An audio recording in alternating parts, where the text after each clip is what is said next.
So take today's title with a grain of salt, because me personally, I don't think that Francisco Lindor and Jeff McNeil got in a fight, but a lot of Mets fans are calling BS because of this story told by Francisco Lindor. I told him, I was like, hey, I'd never seen a New York rat, so we went down sprinting.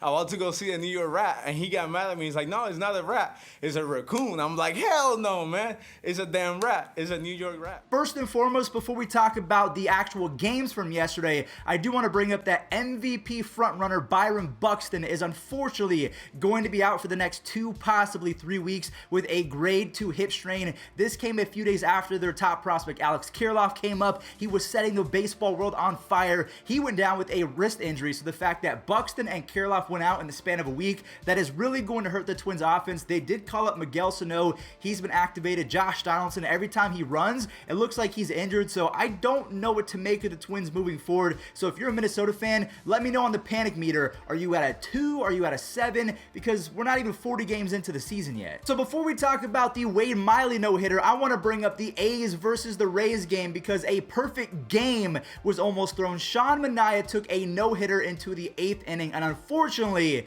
yep, guess what happens? Michael Brasso ruins it. Why did he have to do that? It was only a matter of time, though, because Brasso is so good against lefties. Just ask Aroldis Chapman. Again, it was only a matter of time before he was going to find a hole, and then Seth Brown, luckily for the A's, for a minute, I thought the Rays were going to be able to come back and actually secure the W. Seth Brown says, nope, that is not going to happen. He goes lefty. This ball was absolutely tattooed. He's been written off for a little bit by the A's organization, kind of, meddling around in the minors, but I think that he's here and he's here to stay. I would have been extremely nervous if I was Wade Miley, because the Reds offense has kind of been bad over the last week, maybe 2 weeks. It was 0-0 going into the 9th inning, and Emmanuel Clase, who has been lights out to begin 2021, yeah, he kind of implodes. So Wade Miley takes advantage of that, and he makes quick work of the Cleveland baseball team in the 9th inning. So he throws the 2nd no-hitter in the last week, and I believe that's the 4th no-hitter already of the season. I do feel bad for Zach Plesac. He goes 8 innings, only allowed 3 hits, and did not allow a single earned run.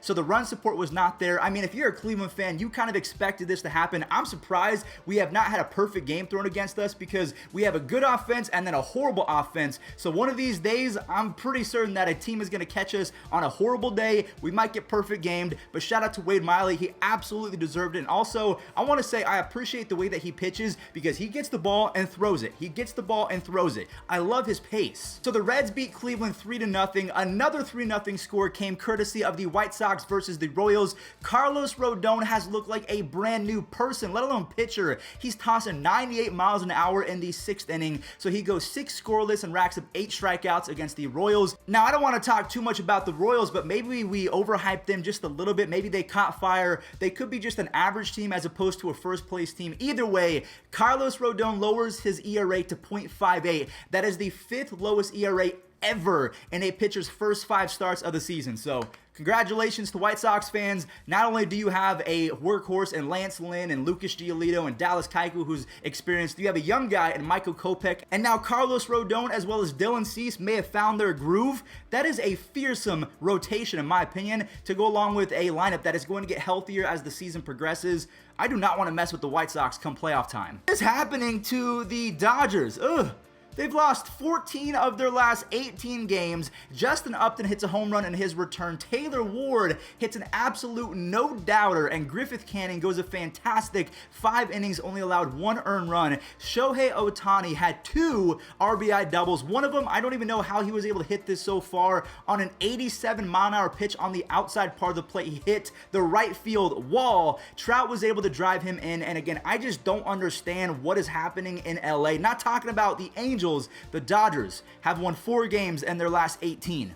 Why? So the Dodgers have been on a crazy losing streak, and the Giants and the Padres have capitalized on it, especially Buster Posey. Buster Posey is playing like he's 23 years old. He is 34 years old right now, and he's already up to 8 home runs. And then Evan Longoria, another older guy, drives in 2 RBIs. Now the Padres, with the help of Eric Hosmer and company, they do tie up the ball game, but Austin Slater, who is looking to recapture his magic from 2020, he was fantastic until he got injured. He's been all right to start 2021. He gives the Giants a game-winning run, and Ha-Seong Kim got screwed over on the final strike. I'm not saying that the Padres were going to make the comeback, but that was definitely a ball, and that's happened a couple different times to Ha-Seong Kim. So it makes me think maybe he's a rookie and he's not going to get the benefit of the doubt. I don't know, but that was a bad call. All right, here we go. We're going to talk about the main beef from yesterday, which, again, I don't think actually happened. Let's talk about the game real quick. Francisco Lindor, who has been in a slump ever since the season started, he has been starting to look like former Francisco Lindor from 2018 and 2019, aside from September of 2019 when he choked away. Anyways, we won't talk about that, but Francisco Lindor ties it up, and then Pete Alonso shows superhuman strength by missing a game-winning RBI, so obviously he's going to be upset, and he snaps that bat over his knee. Patrick Mazeika, I didn't even know he existed until yesterday, but GG's to him. He walks it off in the 10th inning. Now, again, I'm going to replay what happened with Francisco Lindor and Jeff McNeil in the tunnel, and then I'm going to also play what Francisco Lindor said happened, and if you want to believe him, fine. I believe him. I fully expect that they saw Remy from Ratatouille cooking it up over in the tunnel. I don't think that they were actually fighting. Smith and Conforto ran down, so did VR. So something happened down that tunnel. We have no idea, but obviously it drew the attention of everybody. Crazy, because we were going back and forth debating if it was a rat or a raccoon. Crazy, man. Insane. Yeah, like you said, nice debate about, a rat or a raccoon. I think there's a lot of skepticism over the fact that Francisco comes in here and says this whole thing was over a rat and a raccoon. Are you willing to say that this whole thing was over a rat and a raccoon, or was there? I don't know. I don't know what it was about. When I got down there to the tunnel, and then the only thing I can recall is Francisco telling me that we're playing baseball. 2 fun games I want to bring up from yesterday, kind of in succession. We have the Cardinals versus the Rockies and the Astros versus the Jays. The reason why this was a lot of fun is because the Astros obviously playing the Blue Jays. We have George Springer facing off against his former team, the Houston Astros. The Astros do get the last laugh, though. They win by a score of 10-4. Bo Bichette hits a home run, but then Carlos Correa as well as Yuli Gurriel, they answer back. Gurriel does it again. Only this was not a home run, so he drives in, I think, 3 or 4 RBIs. Kyle Tucker and Alex Bregman, they drive in a few as well. Jose Urquidy goes 7 strong innings, only allowing 2 earned runs against that vaunted Blue Jays offense. The Astros, I will say, even though it's only been 1 game after that last win against the Yankees, they're looking pretty strong. That lineup with Yordan Alvarez, Alex Bregman, Jose Altuve if he's back in his prime, all of the other guys, Michael Brantley, I mean, that lineup can be dangerous if they're firing on all cylinders. So George Springer loses against his former team, and Nolan Arenado faced off against the Rockies, and the best part was, the biggest kind of centerpiece part that the Rockies got in return was a pitcher, Austin Gomber, and he was pitching yesterday for the Rockies. Arenado starts off the game with a double against the guy that he was traded for, and Harrison Bader rewards Arenado for getting on base with a 2-run home run. Jack Flaherty, the starter for the Cardinals, he flips the bat.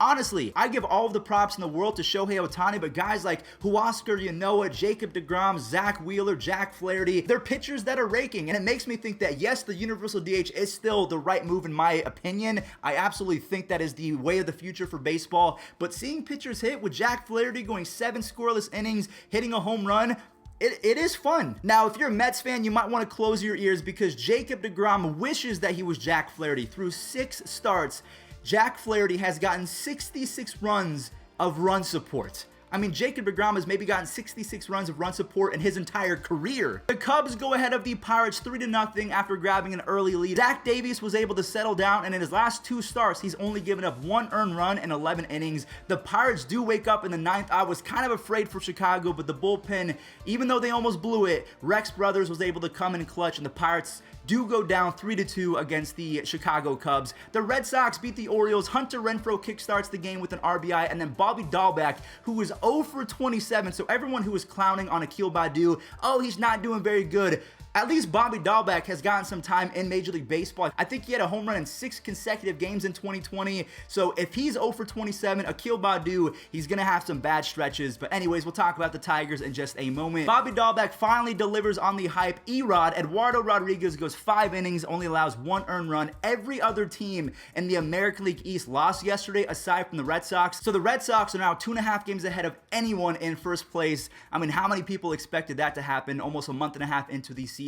The Nationals beat the Yankees 11-4. This game wasn't even close. Josh Bell and Yan Gomes, they show some pop. They both hit a home run. You have Trey Turner driving in an RBI on a single, and then Josh Harrison. A lot of Yankees fans were mad at him because they're pretty much saying, hey, it's May. This is not Game 7 of the World Series. Calm down, but I'm happy for him. Josh Harrison is having a fantastic start to the season, and Juan Soto goes the other way for the final dagger. The Yankees' horrible defense really showed yesterday, and it's about to get even worse because they're calling up Miguel Andujar. Gio Urshela is going to be on the shelf. He is day-to-day, so expect the defense to get even worse. The Nationals are now 3-15 and in last place, but they're only 2.5 games back of first place. That just shows how crazy the NL East is going into the next few weeks. We have the Marlins versus the Brewers. Izan Diaz with a grand slam and a fantastic pimp job. He knew it was gone as soon as the barrel met the ball. Trevor Rogers has basically been mini Randy Johnson because Trevor Rogers, a big lefty, but he's only 6'5". Randy Johnson was 6'10", so he is a mini Randy Johnson so far. He lowers his ERA to 1.89 and his FIP stands at 2.47.